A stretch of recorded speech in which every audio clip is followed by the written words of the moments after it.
Welcome back to Boom and Bust. I'm your host, Tony Clement, having a discussion with Joanna Baron, Executive Director of the Canada Constitution Foundation, on the Online Streaming Act. Joanna, let's talk lawyerly talk here for a second. Can you envision a legal case that could arise out of this new act?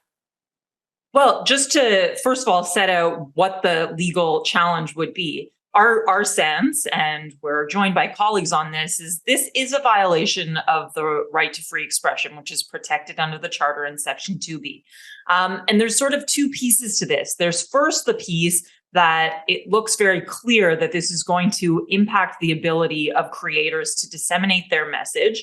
And of course, you don't have a specific right if you upload a YouTube video to reach a specific audience. But we do know that right now those algorithms tend to be based on user interests and preferences, right? YouTube wants to keep you on its platform so you watch more ads. And that's based on the interests that are specific to me. Now we're inserting something, a sort of like third foreign agent, which is, well, we want Joanna to see this good Canadian content.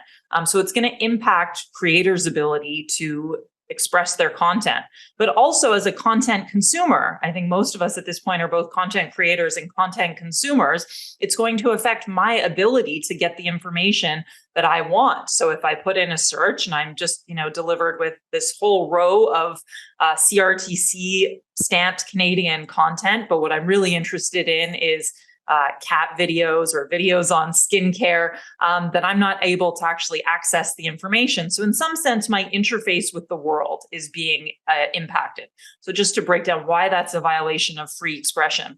And so particularly the provisions that govern user-generated content as well as Canadian content, I think are ripe for challenge. Probably I would say user-generated content is going to come up first.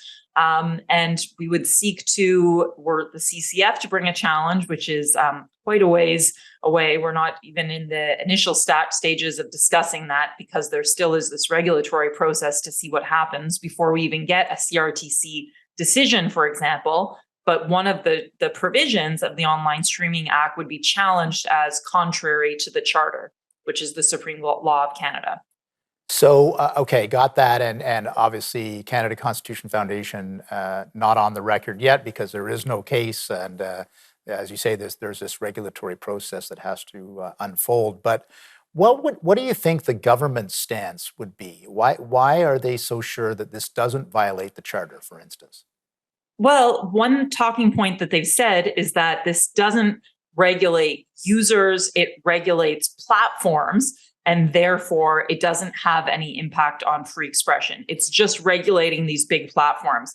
But I think I say in my hub piece, well, if you're regulating the platforms and how they present content, you certainly are regulating the content and the creators.